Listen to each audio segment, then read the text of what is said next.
When COVID happened, so many people in the world couldn't travel, so many people in the world couldn't be with their loved ones, and you could see how upset, angry everyone is. I think there was a moment that I thought, oh, a lot more people can really understand my story now.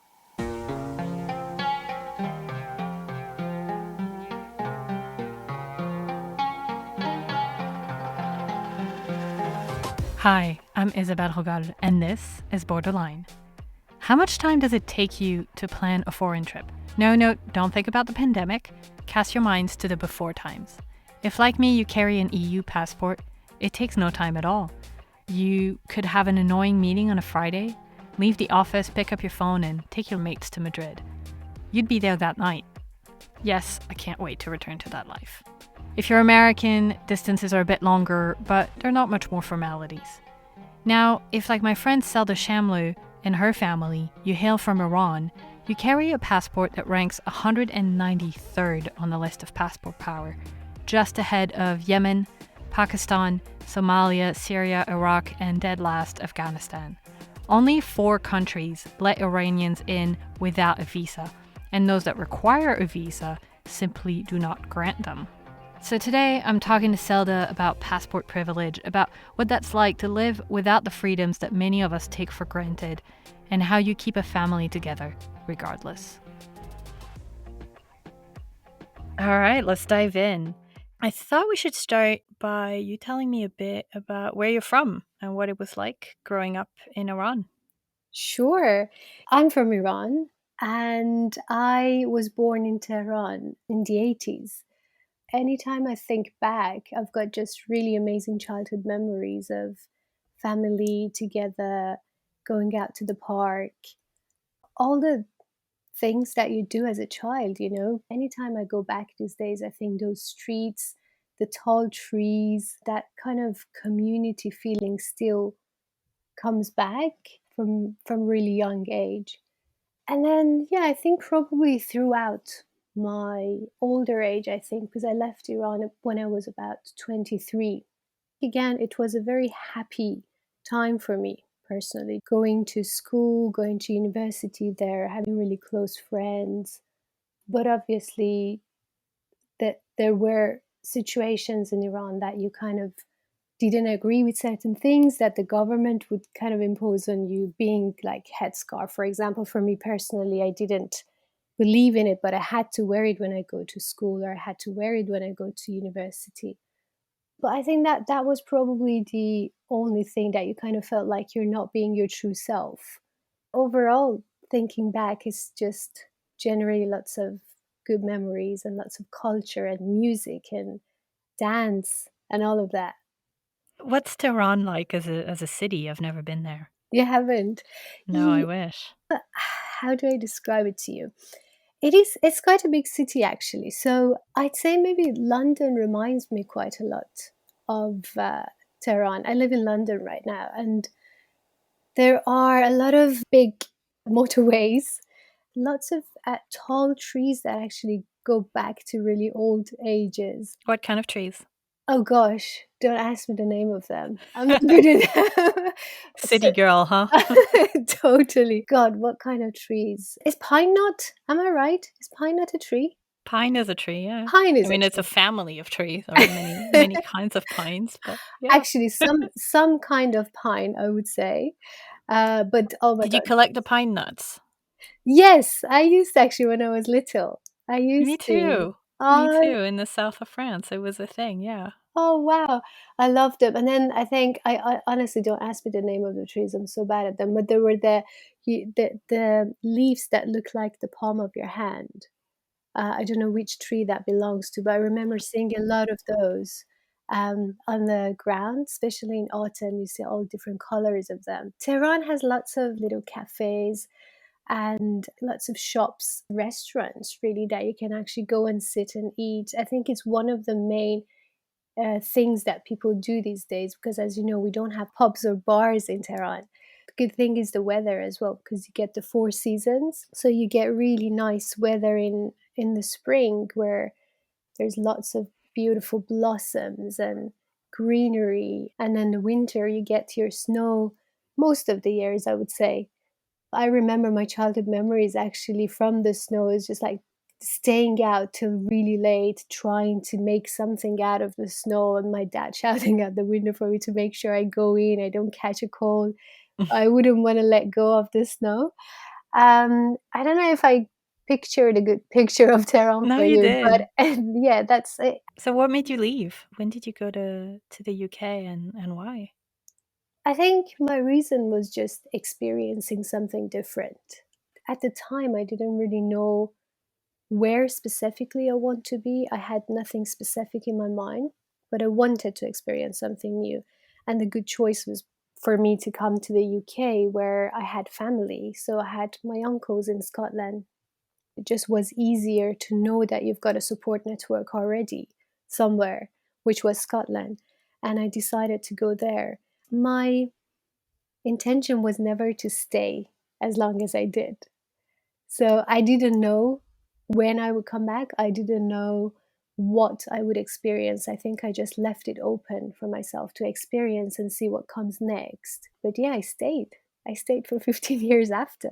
And you did eventually get British citizenship. How did that feel to carry that new passport? Good question. Is that how did it I'll feel? try. Really good question. It felt really good. I don't think I thought about it that much. It felt good, but at the same time, it felt strange. I think it felt strange because it felt good, because I didn't want to feel good about having a different passport, but I was feeling good about it because I was very proud of being Iranian and having an Iranian passport. But there was so many limitations that would come with an Iranian passport that it kind of makes you happy when you actually get a British passport because then it opens so many other doors. You don't have to plan a 2-week trip to Italy 4 months in advance. You don't have to plan little things or deal with so many documentations, preparing all the evidences to show that you're a legitimate traveler when you go into a country. And that was I would say, the only really angle of it that made me really kind of relieved. During that time, were you traveling back to Iran to see your family? Were your parents visiting the UK to see you? I was traveling. It was easier for me to travel than for them to visit. From 2006, I think, up until now, which is 2021, my mom has been to the UK, I think, twice. And my dad has been to the UK once.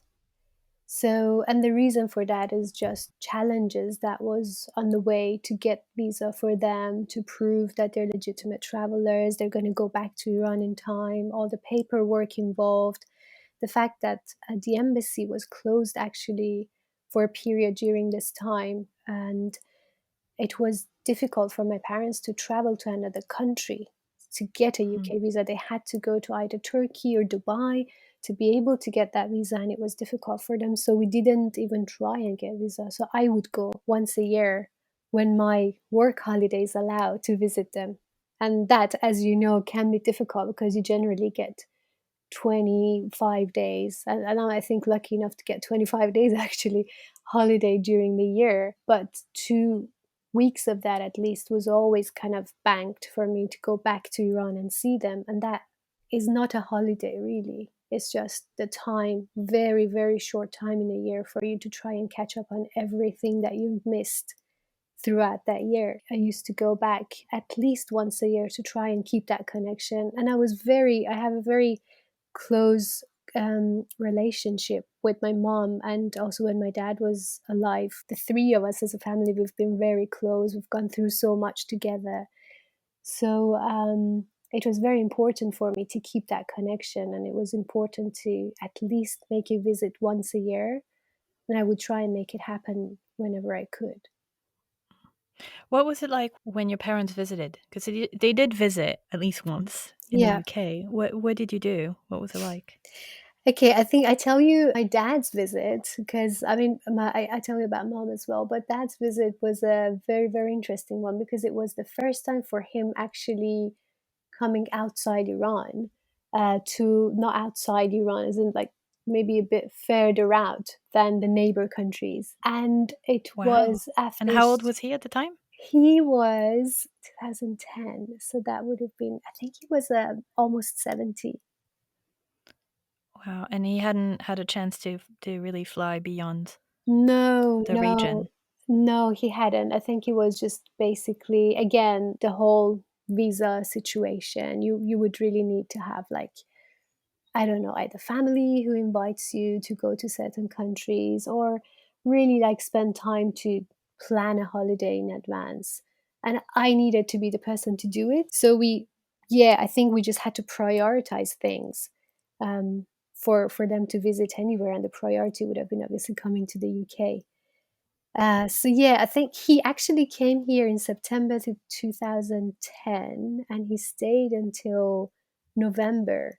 And this was the longest ever period I spent with him since 2006. And it was magical. It was really great. I could see the happiness in his eyes that he's actually spending that quality time with his daughter. I was actually new to London. In 2010, I'd moved from Scotland to London. I moved in July and my dad came in September. So, in a way, I started kind of experiencing London with my dad. So, that was really great moments because we kind of went through things together. So we were just going to visit places. I don't know, central London, for example, it was new for me. It was very, very interesting that while my dad was here, I found my first job in the advertising industry. And that first job happened to be in Canary Wharf, which, yeah, some people may know is like the business heart of London. And I would have never imagined my first kind of professional job being in Canary Wharf. And that happened when my dad was here. So I took him to actually see the area where I'm going to start working. So there was a lot of proud moments as well. And I remember I took so many photos, two of each, and I gave the one pack to him to take home with him, printed them. And he was always really proud to just go through them, and he wrote all the memories behind the photos. And this is that day which that we went with Selda and experienced this. I ate this food. It was a Lebanese food we had, for example, together here, and it was really great. And then after that we went here. So he was basically journaling a lot. It was really, really good. It's amazing time. As I told you, it was just probably the only longest period that I got to have with him since 2006 before he passed. Mm. Sounds like he was a very proud father. Absolutely. Yeah. Yeah. He was an amazing father. What was his name? Masood. Masood. Yeah. Yeah. Hey, it's Isabel. Don't go away. This is just a super quick ad break. I want to talk to you about Borderline membership. Borderline is pretty much my full-time job. It's 100% independent and 100% funded by you, its readers and listeners. If you're enjoying this work, if you want to see more of it, please consider supporting it monetarily and becoming a member.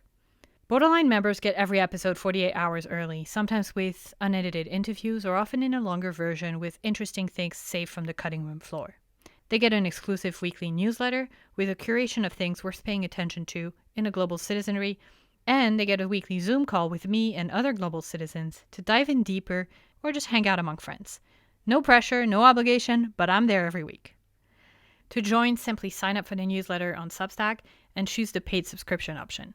Go to join.borderlinepod.com. Again, that's join.borderlinepod.com. And thank you. Now back to our episode. So, you touched on things got more complicated in 2011. Can you tell me a bit about what happened then? Yeah. Basically, the UK embassy closed in 2011. And basically, that meant that, yeah, we just couldn't apply for a visa for my parents. So again, I continued visiting them every year. But as soon as they opened up in 2015, I really wanted to get my mom and dad over here. Usually, it's kind of difficult to apply for both of them. At the time, my dad was still alive. I really wanted to apply for both of them, but it's more difficult to prove that they're going to come back because they've got their only daughter here in the UK. And if you're applying for both of them to come here, it's kind So of they like, should visit separately so that they have a motivation to come home and return to Iran. It's Yeah, their I'd say thinking. exactly. I'd say it's the thinking is that at least that gives you a point of proof, to say they have a reason to go back to that's their spouse back home. That's insane. It's crazy. So then I remember my dad was telling me, no, no, don't worry about me. I've been there in 2010. Let's try and get your mom a visa and bring her there. And as much as it wasn't really great for me to hear that, I was like, yeah, sure. I mean, obviously, mom hasn't been here since 2007. So we applied for a visa for her, and to our massive surprise, actually, she was rejected first in September 2016 and reapplied again a month after that. And he was rejected again in December 2016.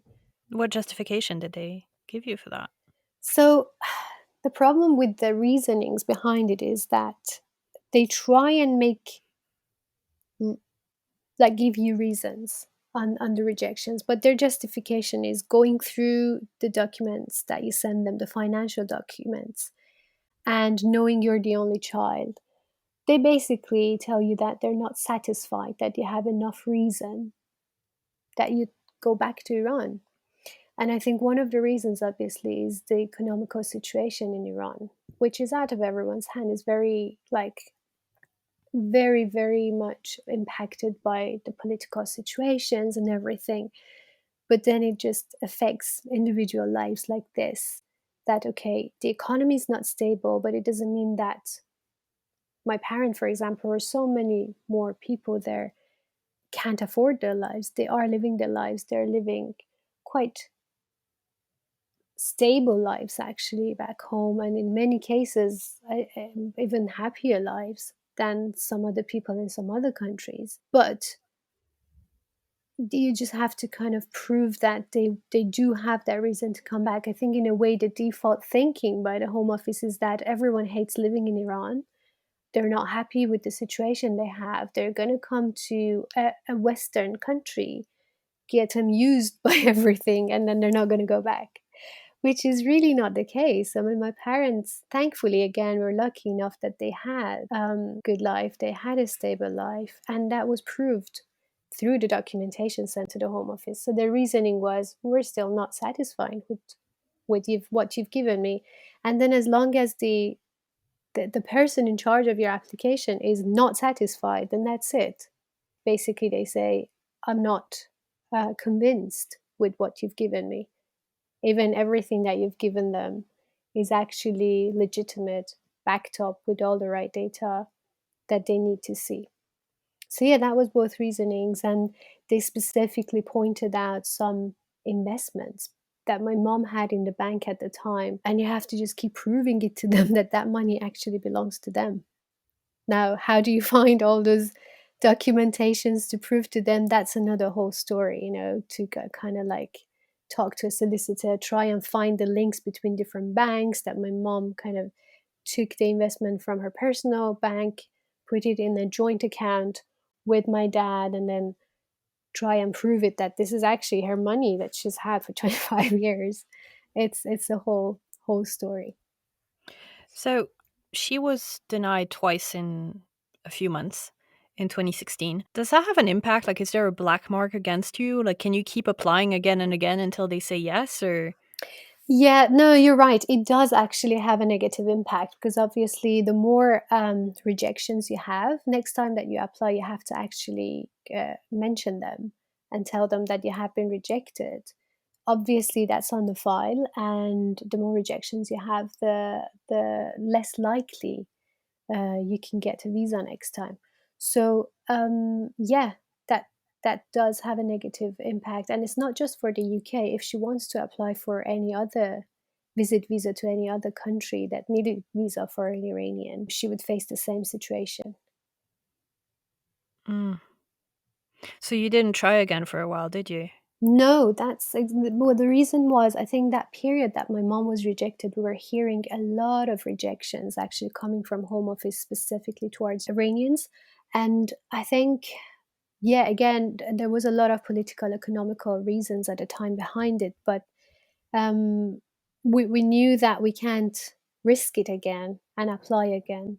And also, it's just difficult emotionally on you when you actually see this rejections one after another. You know that it's going to be more difficult the third time you apply. You have to really go into details of the documents, put everything together, cross your t's, dot your i's, make sure everything is to the detail. And yeah, my parents really weren't in the situation to be able to kind of go through all that emotional ups and downs, and I was the one who needed to kind of take everything and make sure application is on point. We just couldn't do it. And then, of course, in 2017, in November, my dad passed, and that basically meant that, visa wasn't a priority anymore. Like, we couldn't take that emotional burden. And I think for me, the easiest was just to try and go back to Iran when I could, to be with my mom, and just wait and see when is the best time for both of us emotionally to go through this whole visa process again.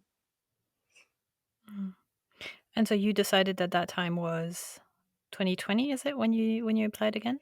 Yeah, it was 2020. I think one of the main reasons was obviously I couldn't wait any longer because I kept waiting for situation to get better. I was observing how other people are getting visa, and I could see again some rejections, but then I noticed that the pattern was changing. There were more Iranians getting visa, and I thought, okay, maybe it's a good time.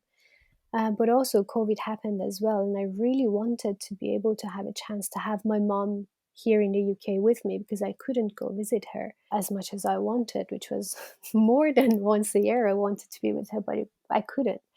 So yeah, I thought let's just do it, and it was hard. I mean, COVID was hard for everyone. I think everyone have gone through so much through 2020, and then it was the same for me, having gone through all of that emotional ups and downs, knowing that I had to deal with this again.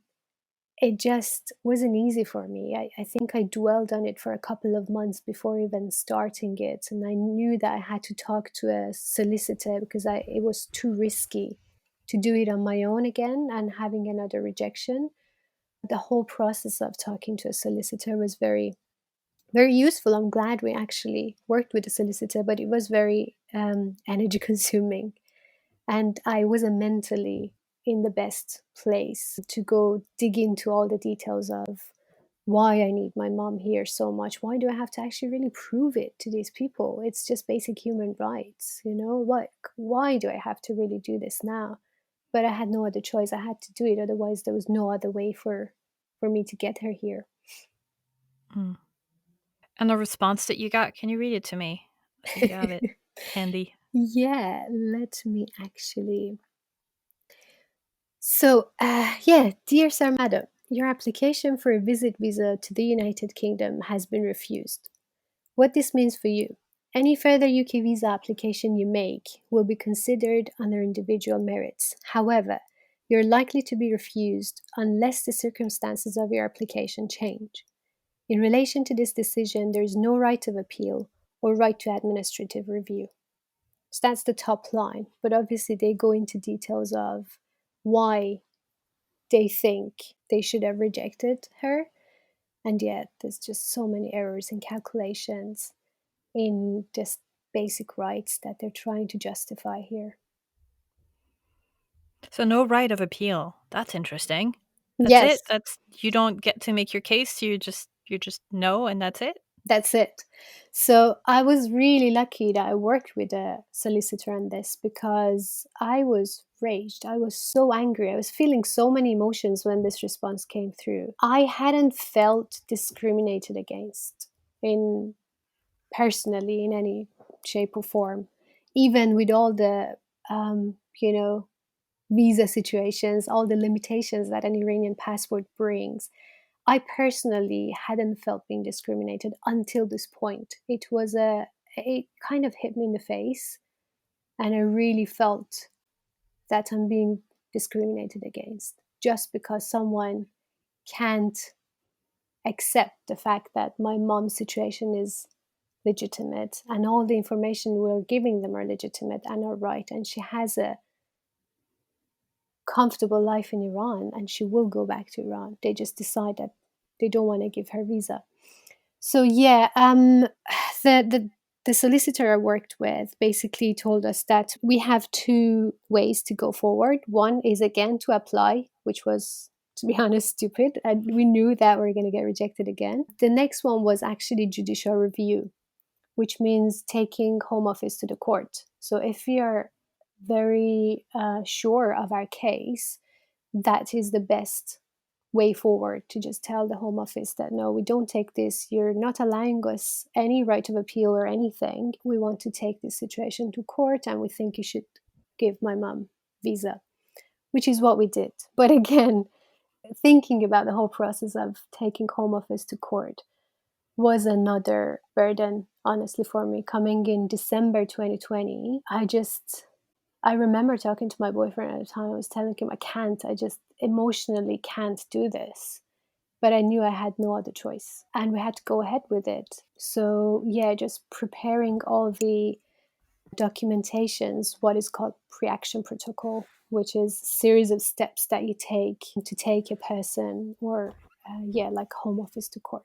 So we had to do that with the solicitor to send it on early January 2021. And yeah, good news is that they came back within 14 days, which is the deadline they usually have to come back to you. And they accepted to withdraw the rejection, which is great news, but there's still so many questions to be answered. So we're still waiting to hear from them whether, now that they've withdrawn the rejection, they're going to revisit the application, and are they going to give my mom visa, or are they going to say that we'll see you in court and we have to actually take the case to court? That's a lot of work for a tourist visa for, a few weeks or of a visit. Yeah, this is longest going to be 6 months, and she's not going to stay here for 6 months. The thing is, I would love for her to stay for 6 months, but even when she gets that 6 months visa, just to prove to the Home Office that she's going to go back in time, usually best is for her to stay a couple of weeks, go back, and come back again. That kind of gives them a better, like, reassurance in terms Mm. of a legitimacy of the situation, which is ridiculous. Just to be clear, does your mom have any intention of moving to the UK, of living in the UK? Does she have any interest in that? Absolutely not. She's spent 65 years in Iran. She's got her community, she's got her sisters there, she's got her home there, and she's got her insurance, which is very useful actually for her, for what she needs at the moment as well. So it just makes a lot more sense for her to live in Iran, and she's happy there. She's got a very established life. She has no intention of coming to the UK and staying here. She likes the country, but she likes it for a visit. She likes to be able to come and see her daughter, to see her daughter's flat. She hasn't seen the place I live in. She hasn't been around experiencing the life I experience every day. So that's all she wants to do. And also, I've got like a 1 bedroom flat in London. I'm sure she's not going to be happy to stay in my 1 bedroom flat when she's got her own place, comfortable. And she's been in the UK before, and she's always left on time. Yes, yeah, she's been in the UK before. She's actually been to the UK in early 80s once, and also together we used to visit the UK when my uncles were actually here in the 90s in summer when I didn't have school. So we would come and visit them for a month or two, and then we'd go back.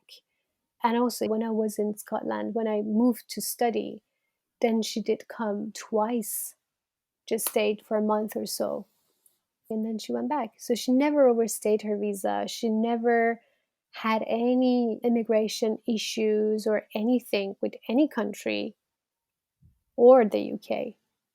So, like, having to go through all of this is just, yeah, it's just ridiculous. Mhm. What's been the impact on you and on your mom of seeing so little of each other? It's been devastating. I mean, especially in 2020 when you really need each other, you really obviously want to have at least that chance to be able to kind of help each other. It's been very difficult. I only could go to Iran once a year, and that once a year was only 2 weeks, at the maximum 3 weeks. And that's never been enough to, connect really deeply together. And the reason for that is if you're living in the same city, or if you're living at least in a way that you can see each other easier every other weekend or every couple of months, you get the chance to experience those little moments together. Things like, I don't know, things like shopping together, things like sitting down, having coffee, and just asking, okay, how are you? How are things with you? And I feel like I haven't really actually had that chance in the past few years, because the 2 weeks that I would spend to go to Iran was really to make up for a whole year that I wouldn't be there. So as a daughter, I would run errands for her. I would try and do things, I don't know, financial things that she might need help with. Anything that she might need help from a daughter that is now there can help her. Even like little things like, oh, my mobile, it doesn't work. This bit here, this button doesn't work, or that thing I don't know what to do with. And I would just try and fix that in those 2 weeks. And I wouldn't really get a chance to connect with her deeply the way I really want to as a mother and daughter. So yeah, I think that's a very heavy thing to carry, and I sometimes forget that it's there. But yeah, I think it just affects you in your everyday life. Not having that connection, not having that deep conversations that you can have with your mom, or with your, yeah, with my friends back home as well. Yeah, it's just missing. But I think I go every day in my life not realizing it, and then just suddenly realize I'm really short tempered. I'm very, um, I feel like I'm actually carrying a lot, but I don't know. I can't really pinpoint what that is. Then when you take time and think about it, you kind of unravel it, and you think, oh, okay, there's all these layers of emotion that's there, things that are not being fulfilled, things that you actually need to deal with, but you really don't get the chance. And it's kind of like heavy on your shoulders. So yeah, I think for me, from my side, it's been that, and I'm sure it's the same from my mom.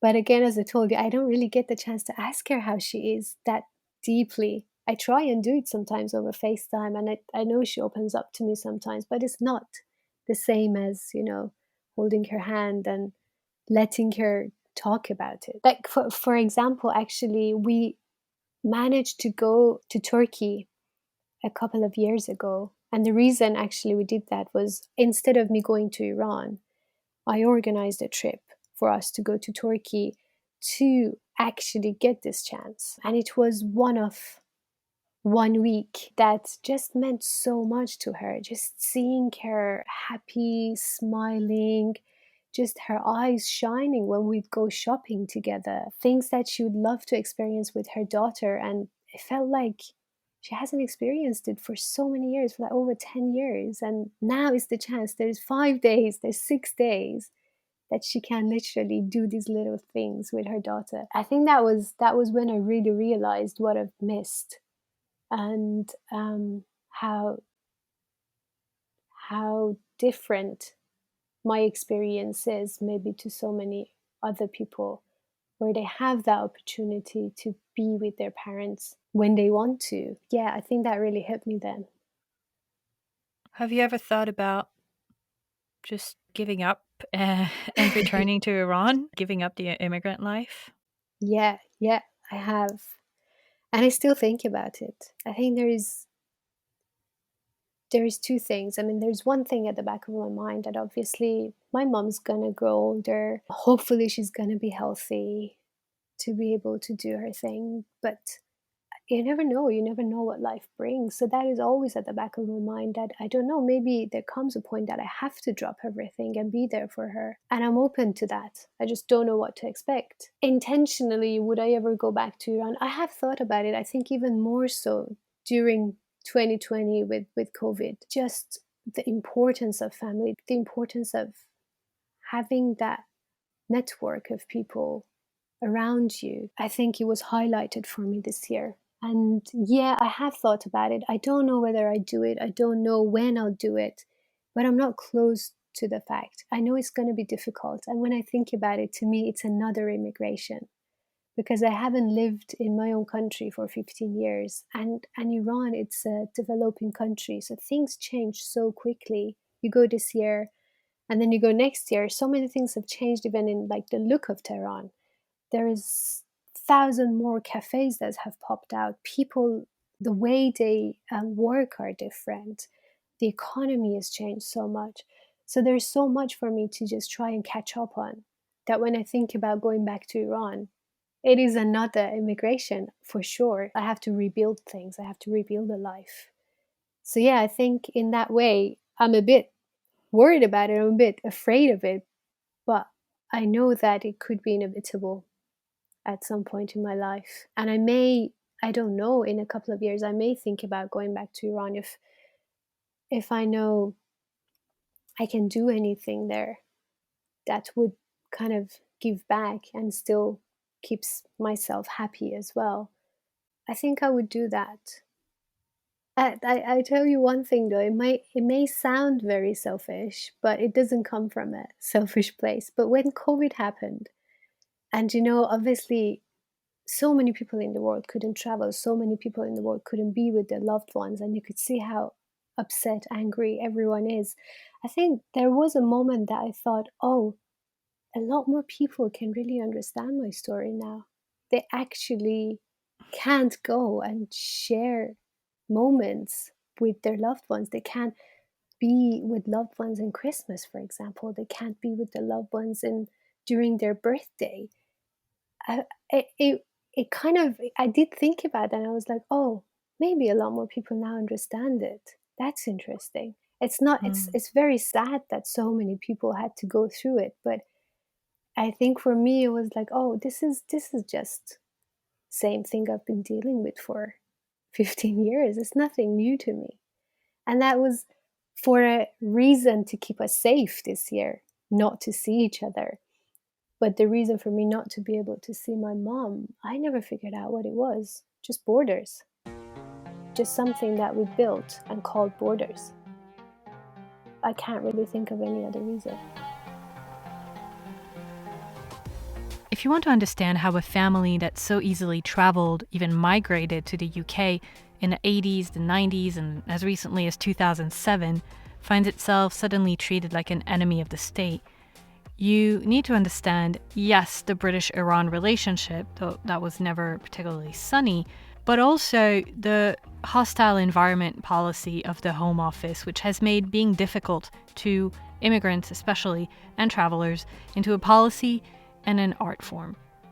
I talked last year to immigration lawyer Colin Yeo, who's written a whole book about that, and it was really a fascinating conversation. I think really helps illuminate Selda's situation from a different angle. So please listen to that episode if you haven't yet. I'll make sure to put a link in the show notes.